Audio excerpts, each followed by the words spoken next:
जिया के घर का आंगन भरा हुआ था। कहीं टेंट वाले रस्सी तान रहे थे, कहीं दो आंटियां एक ही फूलमाला पर बहस कर रही हैं। दीवारों पर फेरी लाइट्स आधी लगी हुई थी और आधी जमीन पर गिरी हुई थी। काम पूरा होने से ज्यादा बिखरा हुआ दिख रहा था। तभी जिया की बड़ी बहन अनन्या हाथ में क्लिप बोर्ड लेकर दौड़ती हुई आती है। सुनो सब लोग, कोई फूल वाले भैया से बोलो कि मैरीगोल्ड की क्वांटिटी डबल करनी है। और ये हल्दी वाली थाली किसने फ्रिज में रख दी थी? एक आदमी चीजें संभाल रहा है, इसका ये मतलब नहीं कि बाकी सभी अपनी मन मर्जी करते फिरेंगे। ब्याही थाई बेटियों को इतना बोलना शोभा नहीं देता बेटा। और वैसे इस घर में तू भी मेहमानों की तरह ही आई है, तो हमें मत बता कौन अपनी मर्जी का कर रहा है और कौन नहीं। शुक्र मानिए भाभी कि आपके नंदोई मेरे साथ में नहीं है, वरना उन्होंने इस लड़की की ऐसी बोली सुन ली होती ना तो एक कान के नीचे लगाती इसके। शादी होकर विदेश क्या चली गई, खुद को राजकुमारी समझने लगती। क्या बात हो गई अनन्या? इवेंट प्लानर रख लिया था ना तुमने? जब वो सब कुछ अच्छे से कर रहे तो तुम तेज क्या बन रही हो? क्या चाहती हो कि तुम्हारी बहन की शादी ना हो? हाँ, वृंदा को पता चला ना उसकी शादी पर लोग इस तरह से तमाशे कर रहे हैं तो रो रो कर आंखें सुझा लेगी। फॉर गॉड सेक मम्मी, तुम तो पढ़े लिखो जैसी बात करो। इवेंट प्लानर को सिर्फ रखने से नहीं हो जाता, उन पर नजर भी रखनी होती है। और खुशी की बात यह है कि सुबह 7 बजे से इवेंट प्लानर फोन ही नहीं उठा रहा। अगर उसने अरेंजमेंट सही से नहीं की तो बेड़ा गर्क हमारा ही होगा। तुम्हारी दूसरी बेटी की शादी है, वरना मुझे क्या है। क्या? इवेंट प्लानर फोन क्यों नहीं उठा रहा? घर जाकर देख उसके। अरे रोहन, कहाँ है तू? हे भगवान, अब क्या होगा? शादी सर पर है, ये इवेंट प्लानर फोन नहीं उठा रहा। तेरे पापा का भी पथरी का ऑपरेशन ना हुआ होता तो एक वक्त पर 4 शादी सल्टा देते वो। किसी पर इस तरह निर्भर थोड़ी ना होना पड़ता मुझे। लड़के वाले ठीक ही कह रहे थे, प्लानर पर भरोसा करना ही नहीं चाहिए।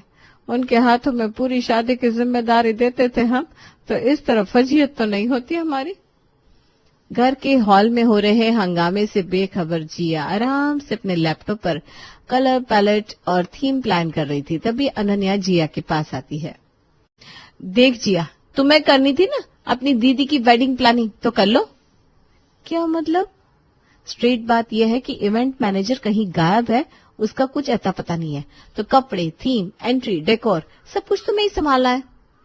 जिया शौक से अपने हिसाब से थीम डिसाइड कर रही थी ताकि इवेंट मैनेजर को 4 बातें सुनाकर उसके काम में कमी निकाल सके। पर उसे क्या पता था कि ये सारा भार तो उसके सर पर ही आने वाला है। जिया अपनी बहन की बात सुनकर चौंक जाती है। दीदी, लेकिन इतना बड़ा फंक्शन है, मैं अकेले नहीं, लड़के वाले की साइड से बात कर ली है मैंने। वहाँ अर्जुन पहले ही सब कुछ मैनेज कर रहा था। अब यहाँ से तुम भी आ गई हो तो अर्जुन और तुम दोनों मिलकर सब मैनेज करो। जो पैसा देना होगा हम तुम्हें दे देंगे। अब किसी धोखेबाज मैनेजर से तो तुम बेहतर ही हो ना, और इसी बहाने तुम्हारी इवेंट मैनेजमेंट की पढ़ाई हमारे किसी काम भी आ जाएगी। वृंदा दी की शादी की तैयारियां मुझे करनी है, वो भी विक्रांत जीजू के भाई के साथ मिलकर। क्या होगा, कैसे होगा, पता नहीं। यहाँ लड़की वाले घबराए हुए थे तो वहाँ लड़के वालों के घर में भी केओस चल रहा था। अर्जुन छत पर 2 डेकोरेटर्स को समझा रहा था। भैया, ये जो आर्च है ना, ये मेहंदी में था, अभी हल्दी के लिए सिंपल रखना था। ऐसा क्यों? अरे सुन रहे क्या भैया? अर्जुन डेकोरेटर्स के साथ अपना दिमाग खराब कर रहा था कि रिया फोन हाथ में पकड़े चिल्लाती हुई छत पर आती है। भैया, मैं ये क्या सुन रही हूँ? आप और भाभी की सिस्टर ही सारा काम संभाल रहे हैं? मतलब ऑफिशियली आप मैनेजर बन गए? 2 दिन बाद ही फंक्शन थे, इसलिए। पर हल्दी के दिन मेहंदी के रंग के कपड़े कौन पहनता है? ये दिन मेरे तो पल्ले नहीं पड़ रहा जिया। अजीब नहीं दिखूंगी क्या मैं? अरे तो उसमें जिया क्या करेगी? अर्जुन बेटा भी तो इस प्लान में शामिल है। अब लड़के वालों ने सोचा है कि हल्दी में हरे रंग के कपड़े पहने जाएंगे, तो शांति से पहन लो। और ये रंग वक का चक्कर अब आया है, हमारे समय तो फुर्सत ही नहीं थी किसी को नए कपड़े लेने की। तेरी बड़ी मौसी ने जिस साड़ी में हल्दी की थी उसी साड़ी को मुझे मेरी हल्दी पर पहना दिया था, और वो साड़ी भी नारंगी रंग की थी। नहीं तो क्या, बेकार में नए नए कपड़े खरीद कर खर्चा बढ़ाया जिया तूने। बात लड़के वालों का मन रखने की थी तो मैंने साड़ी ले ली, वरना मैं अपने बेटे की मेहनत से कमाए हुए पैसे ऐसे कभी ना खर्च करती। वही तो लड़के वालों की बात है ना माँ जी। अब वो चाहते हैं कि सभी एक रंग के कपड़े पहने तो पहन लो, इसमें तकलीफ ही क्या है। पहले तो हमने लड़के वालों के सामने इतनी शीखी बिखेर दी, उसके बाद उन लोगों के ही छत पर फंक्शन कर रहे, वो लोग मान जा रहे हैं, यही बड़ी बात है। वृंदा के मन में ये सवाल नहीं आया होगा भाभी? जरूर आपकी अनन्या ने उसके दिमाग में फिजूल बातें भरी होगी। इसकी विदेश में शादी क्या हो गई, खुद को कहीं की राजकुमारी समझने लगी। हरा रंग तो शुभ होता है कि नहीं जी? वो तो मुझे नहीं पता जी, अब जो कपड़े निकाल कर देती है मैं पहन लेता हूँ। बाकी वो काला पीला नीला या भूरा है, इससे मुझे कुछ फर्क नहीं पड़ता। सुंदर तो मैं तब भी लगता हूँ जब आप मेरे बाजू में खड़ी रहती हैं। आप बिना ब्याहने लायक भांजियां सामने हैं और आपकी शैतानियां खत्म नहीं हो रही। वैसे अब आप इस घर के बड़े दामाद हैं तो थोड़ी तो मैच्योरिटी वाली बात आपको करनी पड़ेगी, वरना होने वाले दामाद क्या सोचेंगे। लड़के वालों के घर में हल्दी की तैयारी पूरे जोरों पर थी। पीले पर्दे, पीली टेबल रनर, हर कोने में मैरीगोल्ड की मालाएं। तभी डीजे हल्के साउंड में मेहंदी है रचने वाली गाने की टेस्ट साउंड चला देता है। भाई डीजे को बोलो हल्दी प्लेलिस्ट चलाए, मेहंदी वाले गाने भूल जाए। अर्जुन गहरी सांस ले रहा था। सब कुछ एकदम परफेक्ट दिख रहा है, या कम से कम उसे तो लग रहा था कि तभी गेट के बाहर हरी चमचमाती बस रुकती है, जिसमें से लड़की वालों की पूरी फौज उतरती है। चमकीले मिंट ग्रीन, टीली, बॉटल ग्रीन, एमरल्ड रंग में मेल खाते दुपट्टे, मेहंदी जैसे झुमके स्टाइलिंग, भारी भारी फ्लोरल ज्वेलरीज। हल्दी के बीच ये रंग ऐसे चमक रहे थे जैसे किसी ने पीले समंदर में अचानक हरा झंडा लहरा दिया हो। लड़की वाले ग्रीन टोन का चलता फिरता चार्ट क्यों बंद करा है भैया? क्या? नहीं, ये तो फाइनल नहीं हुआ था। शिट। अरे राम, ये लोग मेहंदी का समझ कर आ गए क्या? बस फिर क्या था, लड़की वालों को बस से उतरता देखते ही लड़की वाले विस्परिंग मोड में आ जाते हैं। देखो, लड़की वालों ने पहले ही दिन थीम बदल दी। मैंने तो पहले ही कहा था, उनकी इतनी मानोगे तो यही होगा। कर ली ना अपने मन की। मुझे तो लगता है वो लोग ट्रेंड सेट करने आए हैं ग्रीन हल्दी का। क्यों मासी जी? तो जब पहले ही बात हो गई थी, सारी तैयारियां एक साथ होगी, तो फिर यह क्या हरकत है? हमारे टाइम में तो फंक्शन होता था, आजकल तो रंगों का खेल बना दिया। बात करूंगी मैं महेश जी से, यह हरकत मुझे पसंद नहीं आई। घर के अंदर हो रहे रिएक्शन से बेखबर रजनी मुस्कुराते हुए कॉन्फिडेंटली घर के अंदर आती है। देख वृंदा, कितने फ्रेश लग रहे हैं सब ग्रीन में। तो बेकार ही टेंशन ले रही थी। अभी रजनी ठीक से मुस्कुराई भी नहीं थी कि उसे बैकग्राउंड में सब कुछ पीला दिखता है। अरे ये सब पीला क्यों है? शायद हल्दी की सजावट पहले करती होगी। बेचारे 2 बच्चे ही सारा काम संभाल रहे थे। हमें क्या है, हमें तो अपनी बेटी को विदा करने से मतलब है। तो फिर डीजे ने मेहंदी वाला गाना क्यों नहीं चलाया? गाना तो हल्दी वाला चल रहा है। ये जिया कहाँ रह गई? कहीं गलत फंक्शन पर तो नहीं आ गया? जैसे जैसे लड़की वाले इस फंक्शन में शामिल हो रहे थे, वैसे वैसे लोगों की फुसफुसाहट अब मुंह पर करने वाली इंसल्ट में बदल रही थी।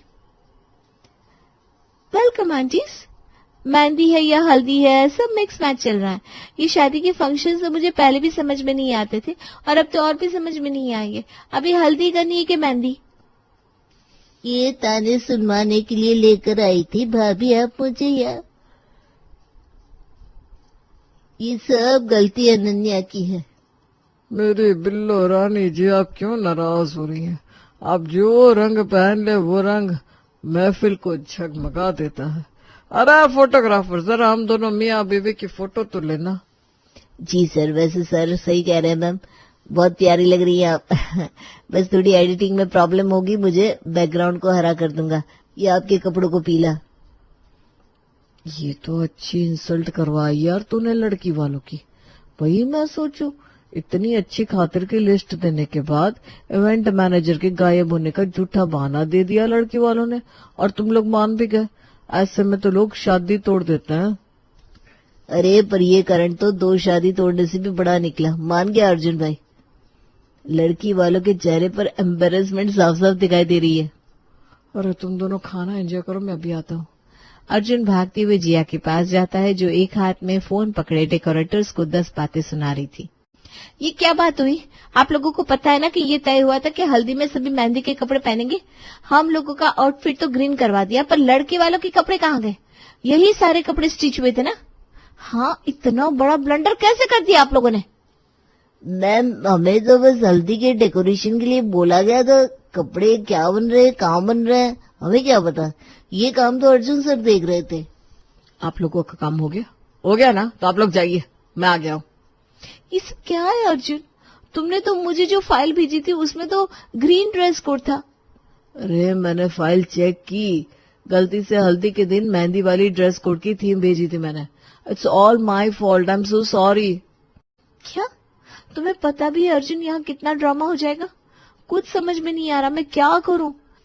लड़की वाले हल्दी के पीले कपड़ों में और लड़की वाले मेहंदी के कपड़ों में आ गए। हल्दी में मेहंदी के रिश्तेदार कितना ऑकवर्ड लग रहा है। ये सब क्या सोचेंगे कि हमने इस फंक्शन को कितना लाइटली लिया। तभी वहां अर्जुन की मौसी आती है और जिया के दुख को और बढ़ाती हुई कहती है, वो तो लिया ही बेटा लाइटली। मम्मी कहाँ है तुम्हारी? जरा जाकर मैं बात करूं। हर चीज के लिए हमने हामी भर दी, इसका ये मतलब थोड़ी ना है कि आप लोग रस्म रिवाज को ही मजाक बना देंगे। पहले हल्दी होती है, उसके बाद मेहंदी होती है। ये आप लोग चाहते हैं कि रस्म भी बदल दे हम? पहले विक्रांत को मेहंदी लग जाए, उसके बाद उसके मेहंदी पर हल्दी चढ़े, ताकि मेहंदी खराब हो जाए। प्लीज मौसी, अब तुम शुरू मत हो जाओ। यह सब मैटर सॉल्व करने की कोशिश कर रहा हूँ मैं, और ये गलती लड़की वालों की तरफ से नहीं, हमारी तरफ से हो गई है। अब जाकर मौसी खाना एंजॉय कीजिए, मुझे थोड़ा वक्त दीजिए, मैं देखता हूँ क्या कर सकता हूँ। लड़की वाले तो आ चुके थे, अब धीरे धीरे गेस्ट की एंट्री भी शुरू हो जाती है और थीम के हिसाब से गेस्ट भी पीले ही कपड़ों में आते हैं, पर वहां हरे कपड़ों में अलग से झगमगाते लोगों को देखकर सभी हैरान हो जाते हैं। ये क्या मम्मी, तुमने तो कहा था हल्दी का फंक्शन है, हल्दी बोल के तो मेहंदी में ले आई। मुझे इतना खराब लग रहा है। बताओ, लड़के वालों ने तो मेहंदी के कपड़े पहन रखे, मजाक बनाओगे तुम मेरा? अरे बेटा, डेकोरेशन भी तो हल्दी का ही है। बाहर कपड़ों में कोई पहचान भी नहीं आ रहा है। विक्रांत का है वो भी नहीं दिख रहा। तेरे पापा को साथ आना चाहिए था। अब तो मुझे भी डाउट हो रहा है हम कहीं किसी गलत पते पर नहीं आ गए। हर तरफ अफरा तफरी मची हुई थी। उसमें वृंदा कोने में जाकर रोने लगती है। ये सब तुम्हें मेरे साथ ही करना था भगवान। पहले 11 लड़कों ने मुझे रिजेक्ट कर दिया, 12वां तैयार हुआ तो पापा के पेट में पथरी का दर्द उठाया, ऐसे में उनका ऑपरेशन हुआ, फिर इवेंट मैनेजर भाग गया। पर इवेंट मैनेजर के भागने के बाद भी तुम खुश नहीं हुए तो इतना बड़ा ब्लंडर किया। नहीं करवानी थी शादी तो मुझे रिजेक्ट करवा देते भगवान, और कितना बर्दाश्त करूं मैं, कितना। सिसकती हुई वृंदा की आवाज सुनकर विक्रांत भागता हुआ उसके पास आता है। अरे इसमें रोने की क्या बात है वृंदा, आई एम सो सॉरी, मुझे ख्याल रखना चाहिए था। अच्छा तुम बोलो तो मैं हल्दी के कपड़े पहनकर आ जाऊं? तुम्हारे कपड़े ठीक ही है, हल्दी वाले, मेहंदी के कपड़ों में तो हम आ गए, लोग क्या सोचेंगे हमारे बारे में। इतना बड़ा ब्लंडर हो गया, किसी को लग रहा है कि हम कोई डांस इवेंट के लिए आए और वक्त से पहले पहुंच गए, तो किसी को लग रहा है हम लड़के वालों से अलग दिखने के लिए इस अवतार में आए। देखो शादी के पहले तुम शर्मा थी, पर अब तुम अग्रवाल होने वाली हो, राइट? मतलब तुम पर मेरा रंग चढ़ने वाला है, तो इसी को थीम बना देते हैं कि लड़की वाले हरे रंग के कपड़े में इसलिए आए हैं ताकि जब दूल्हे की उतरी हल्दी उस पर चढ़े तो वो अंदर और बाहर से दूल्हे की हो जाए, यानी कि मेरी। और वैसे भी हल्दी खत्म होते होते सब पीले ही हो जाते हैं। ये सुनते ही वृंदा के चेहरे पर मुस्कान आ जाती है और दोनों होने वाले दूल्हा दुल्हन एक दूसरे का हाथ पकड़कर सभी के सामने पहुंचते हैं। विक्रांत उंगली उठाकर लड़की वालों की तरफ इशारा करता है। आप सब सोच रहे हैं कि लड़की वाले मेहंदी के कपड़े पहनकर गलती से तो नहीं आ गए? ये सुनते ही सब चुप हो गए, सबकी सांसें अटक जाती है।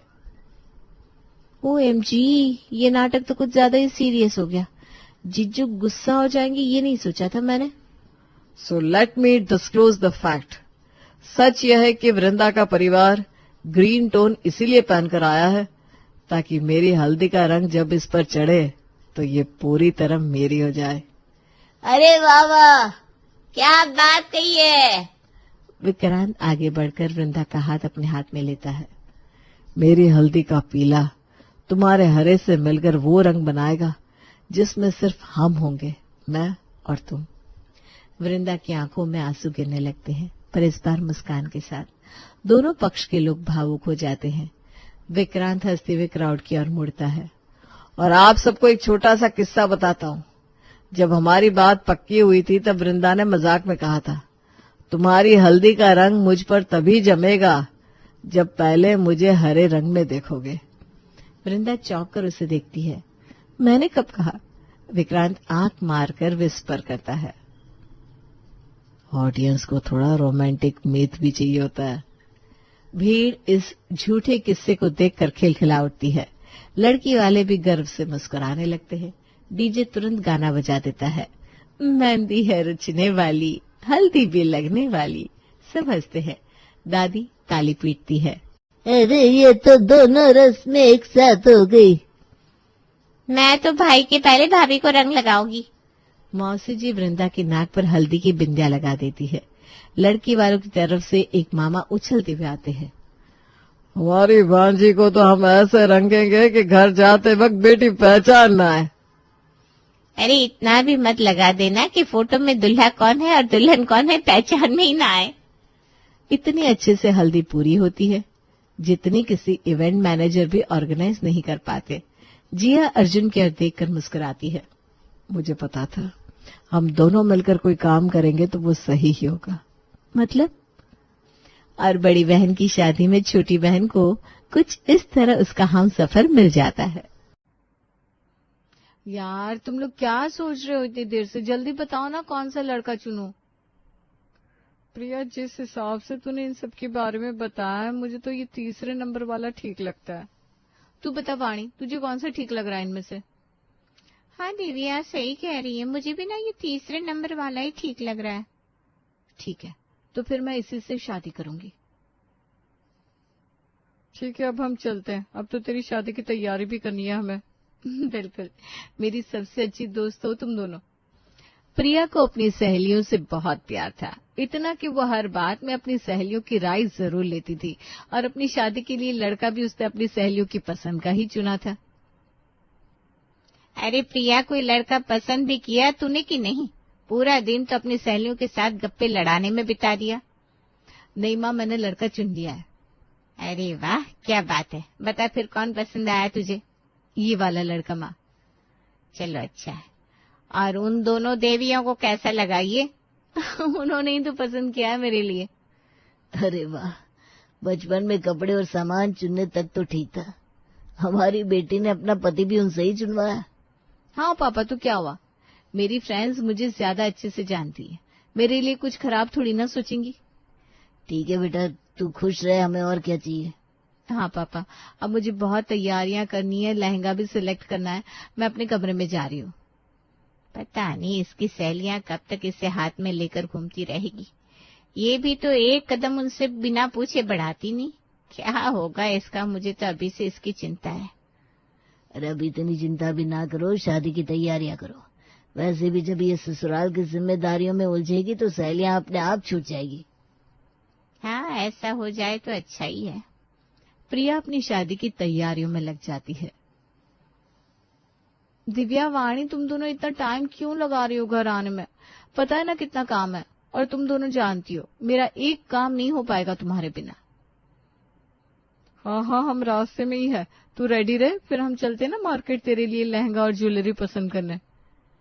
प्रिया की दोनों सहेलियां उसे अपने साथ बाजार ले जाती है, जहां प्रिया उनकी ही पसंद से अपनी शादी की सारी शॉपिंग करती है। प्रिया, ये कौन से रंग का लहंगा लेकर आ गई? मतलब पीले रंग का लहंगा भी कोई दुल्हन पहनती है क्या? माँ, दिव्या और वाणी ने मेरे लिए ये लहंगा पसंद किया है। कुछ सोचकर ही किया होगा ना, मैं यही पहनूंगी। अपनी शादी के दिन तू ही दुल्हन जैसी नहीं लगेगी तो कैसा लगेगा बेटा? सब अच्छा लगेगा माँ, लाल तो हर कोई पहनता है, मैं पीला पहनूंगी। अच्छा, तेरी सहेलियां कहेंगी खाई में कूद जा तो तू कूद जाएगी क्या? मजाक की बातें बाद में करना माँ, अभी मुझे मेहंदी के डिजाइन के बारे में अपने दोस्तों से बात करनी है। जिस हिसाब से ये उन दोनों की बात मानती है, ऐसा लगता है जैसे उन दोनों ने ही इसे पाल पोस कर बड़ा किया है। मैं तो अब क्या ही कहूँ, न जाने कितने जन्म की दोस्ती है इनकी। प्रिया शादी करके ससुराल आ जाती है। बहू, अब तुम आ गई हो तो सारी जिम्मेदारी अब तुम्हारी ही है। मैं तो अब भजन पूजन में लग जाऊंगी। जी माँ जी, मैं सब संभाल लूंगी, ये घर भी और विनय को भी। बस फिर क्या, मुझे तो अपनी बहू पर पूरा भरोसा है। तो बताओ आज क्या खिला रही हूँ मैं? आज कब? आज खाने में बेटा। खाने में क्या बनाओगी? मैंने तो अभी कुछ सोचा नहीं है, सोचकर बताती हूँ। तुम मत सोचो, मैं बता देती हूँ। तुम छोले की सब्जी और पूरी बना लो, विनय को भी बहुत पसंद है। ठीक है माँ जी, मैं बनाती हूँ। प्रिया रसोई में जाती है और आते ही अपनी सहेलियों को कॉन्फ्रेंस पे लेती है। अरे प्रिया, बड़ी जल्दी कॉल कर लिया। और बता कैसा चल रहा है ससुराल में, कैसी है तेरी सास? सास तो ठीक है यार, लेकिन उन्होंने कहा है कि छोले और पूरी बना लो। तुम लोग बताओ ना क्या बनाओ। इस पे तो बहुत मेहनत लगती है प्रिया, तो एक काम कर, दाल चावल बना दे। हाँ, ये तूने सही कहा वाणी, दाल चावल बना देती हूँ। प्रिया खाना बनाकर परोसने के लिए टेबल पर लगा देती है। अरे बड़ी जल्दी खाना बन गया बहू, तुम तो बहुत तेज काम करती हो। अरे माँ जी, वो ना मेरी सहेलियों की वजह से खाना जल्दी बन गया। सहेलियों की वजह से? क्या वो तुम्हारी मदद करने आई थी? नहीं माँ जी, वो नहीं आई थी। एक्चुअली में उन्होंने बोला कि छोले पूरी की जगह मैं दाल चावल बना दूं। दाल चावल? तो तुमने दाल चावल बनाया है? हाँ, तभी तो खाना जल्दी बन गया और आप लोगों को ज्यादा इंतजार भी नहीं करना पड़ा। ये भी ठीक। तो बहू, सहेलियों से पूछकर आज तो खाना बना लिया, पर कल तो छोले पूरी बना दोगी ना? हाँ माँ जी, क्यों नहीं, जरूर बना दूंगी। अगले दिन प्रिया सुबह सुबह अपनी सहेलियों को फोन घुमाती है। सुनो ना यार, मुझे तो कुछ समझ में नहीं आ रहा। क्या हुआ बता हमें, हम तो तुझसे पहले ही शादी कर चुके हैं। बहुत एक्सपीरियंस है हमें। तभी तो तुम्हें फोन करती हूँ, तुम दोनों ही मेरी नैया पार लगाते। अरे प्रॉब्लम क्या है वो बता। यार ये घर बहुत बड़ा है, झाड़ू पोछा लगाते लगाते मेरी कमर टूट जाएगी। तुम लोग बताओ क्या करूं? बस इतनी सी प्रॉब्लम, एक काम कर, झाड़ू मत लगा, सीधा पोछा लगा दे, इससे सब एक बार में ही हो जाएगा। गुड आइडिया, यही करती हूँ। और नाश्ते में क्या बनाऊं? मैगी बना दे यार, नाश्ता ही तो है, खाने में देख लेना कुछ और। खाने का भी बता दो ना तुम लोग, मैं तो ऐसे सोचती ही रह जाऊंगी। खाने में आलू के पराठे बना देना, जल्दी हो जाएगा सब कुछ, फिर तो अपने पति के साथ थोड़ा टाइम भी बिता सकती है। तुम दोनों ना सच में बहुत अच्छी हो। अगर तुम लोगों ने फोन स्विच ऑफ कर लिया ना तो मैं तो परेशान हो जाऊंगी। नहीं प्रिया, हमारी दोस्ती ऐसी वैसी नहीं, पक्की दोस्ती है। फोन बंद हुआ तो हम खुद वहां आ जाएंगे। अच्छा ठीक है, चलो अब मैं काम निपटा लेती हूँ। प्रिया अपनी सहेलियों के बताए हिसाब से काम करने लगती है और उसका पति और सास नाश्ते के लिए आते हैं। बहू, नाश्ता तैयार हो गया कि नहीं? जी माँ जी, अभी लाई। ये क्या है बहू? प्रिया, तुमने नाश्ते में मैगी बनाई है? हाँ, मैगी बनाई है, खाइए ना, बहुत टेस्टी है। वो तो ठीक है, लेकिन मैगी कुछ समझ में नहीं आया। नाश्ते में तो पोहा, उपमा, पराठा ऐसा कुछ होना चाहिए था। विनय, मेरी दोस्तों ने आइडिया दिया कि मैं मैगी बना लूं। सहेलियों ने कहा कि नाश्ते में पति और सास के लिए मैगी बना दो, तो खाने का भी बता ही दिया होगा फिर तो उन्होंने। हाँ बताया ना, मैंने तो आलू उबाल भी दिए हैं। उबले आलू खाने में? ना माँ जी, सिर्फ उबले आलू नहीं, उनका पराठा बनेगा। विनय, अब मैं तो क्या ही कहूँ, तू ही देखा अपनी पत्नी को। कोई बात नहीं माँ, धीमे धीमे सब समझ जाएगी। प्रिया, मेरे टिफिन के लिए क्या बनाया है? मैगी पैक कर दी ना मैंने। तो उससे तुम ही खा लेना, मैं बाहर से ले लूंगा। और अपनी सहेलियों से एक बार पूछ लेना पति को टिफिन में क्या देते हैं। आप ऐसा क्यों बोल रहे हैं? मुझे लग रहा है ताना मार रहे हैं। नहीं बहू, विनय मजाक कर रहा है, तुझे जो सही लगे वो कर। और हाँ, आज पड़ोस की कुछ औरतें हमारे घर आएंगी तुझे देखने, तो अच्छे से तैयार रहना। ठीक है माँ जी। विनय ऑफिस चला गया, प्रिया अपने कमरे में आ गई। उसने अपनी सहेलियों को वीडियो कॉल किया। सुनो ना, आज मोहल्ले की औरतें आएंगी मुझे देखने, बताओ ना कौन सा सूट पहनूं या साड़ी पहनूं? प्रिया सूट ही पहन, एक बार साड़ी पहन ली ना तो फिर तेरी सास हमेशा साड़ी पहनने को ही कहेगी। और नहीं तो क्या, हमारी सास को ही देख ले, मायके के अलावा कहीं और सूट पहन ही नहीं सकते। तू ना अपनी सास की आदत खराब मत करना। हाँ, सही कह रहे हो तुम लोग, मैं तो सूट ही पहनूंगी। प्रिया सूट पहनकर मोहल्ले की औरतों से मिली और उनके जाने के बाद प्रिया की सास का गुस्सा 7वें आसमान पर था। बहू, तुम्हें इतनी भी अकल नहीं कि मोहल्ले की औरतों के सामने साड़ी पहननी चाहिए थी? मुझे सूट में क्या प्रॉब्लम है, मुझे तो यही कंफर्टेबल लगता है तो मैंने पहन लिया। कहीं ये भी तेरी उन सहेलियों की ही राय तो नहीं थी? हाँ माँ जी, तो क्या हो गया अगर उन्होंने मुझे सलाह दी थी तो? ठीक है, जो मर्जी आए वो करो, तुम्हारा घर तुम चलाओ या तुम्हारी सहेलियां, मुझे क्या। इतना कहकर प्रिया की सास वहां से चली गई। तभी प्रिया के पास विनय का कॉल आया। हेलो प्रिया। हाँ बोलो ना विनय, ऑफिस से आती ही मेरी याद आ गई क्या? प्रिया, मेरे ऑफिस की पार्टी है तो तुम तैयार रहना। ओके, तैयार हो जाऊंगी मैं। अच्छा प्रिया, मैं क्या कह रहा था, तुम ना वो पर्पल वाला सूट पहन लेना, उसमें अच्छी लगती हो। ठीक है बाबा, मैं तैयार होकर आपको कॉल करती हूँ।